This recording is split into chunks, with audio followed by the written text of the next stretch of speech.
আসসালামু আলাইকুম। ফিনল্যান্ড একটি নিম্নভূমি অঞ্চল। কয়েক হাজার বছর আগেও এটি বরফে ঢাকা ছিল। বরফের চাপে এখানকার ভূমি স্থানে স্থানে দেবে গিয়ে হাজার হাজার হ্রদের সৃষ্টি হয়েছে। ফিনল্যান্ড গণপ্রজাতন্ত্র একটি দেশ, তবে ফিনীয়রা নিজেদের দেশকে সুমীয় বলে ডাকে। সুমীয় শব্দের অর্থ হচ্ছে হ্রদ ও জলাভূমির দেশ।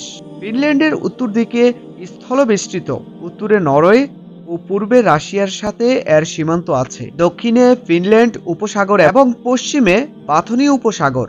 ফিনল্যান্ডের দক্ষিণ পশ্চিম উপকূলে হাজার হাজার ক্ষুদ্র পাথুরে দ্বীপ আছে। এদের মধ্যে কতগুলি দ্বীপে মানুষ বসবাস করছে। এদের মধ্যে বাথনীয় উপসাগরের মুখে অবস্থিত অলান্দ দ্বীপপুঞ্জটি সবচেয়ে গুরুত্বপূর্ণ।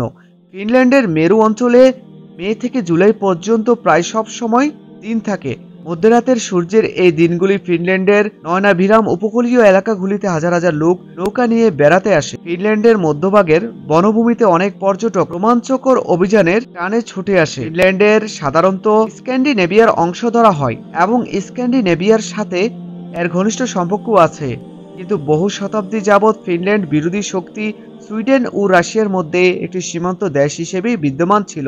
700 বছর সুইডেনের অধীনে শাসন হবার পর 1809 সালে এটি রুশদের করায়ত্ত হয়।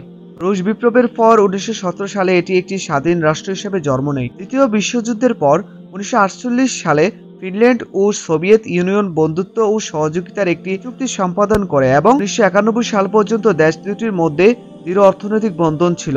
1991 সালের পরে ফিনল্যান্ড ইউরোপমুখী হয় এবং 1995 সালে ইউরোপীয় ইউনিয়নের পূর্ণ সদস্য লাভ করে। ফিনল্যান্ড ইউরোপের সবচেয়ে নবীন রাষ্ট্রগুলির একটি হলেও এর সাংস্কৃতিক ঐতিহ্য স্বতন্ত্র সুবিদিত।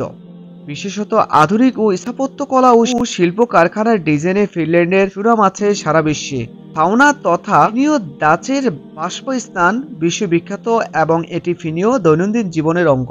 ফিনল্যান্ডের অবস্থান গাঢ় সবুজ। ফিনল্যান্ড এমন একটি দেশ যে দেশে সূর্য অস্ত যায় না, সূর্য সবসময় উদিত থাকে।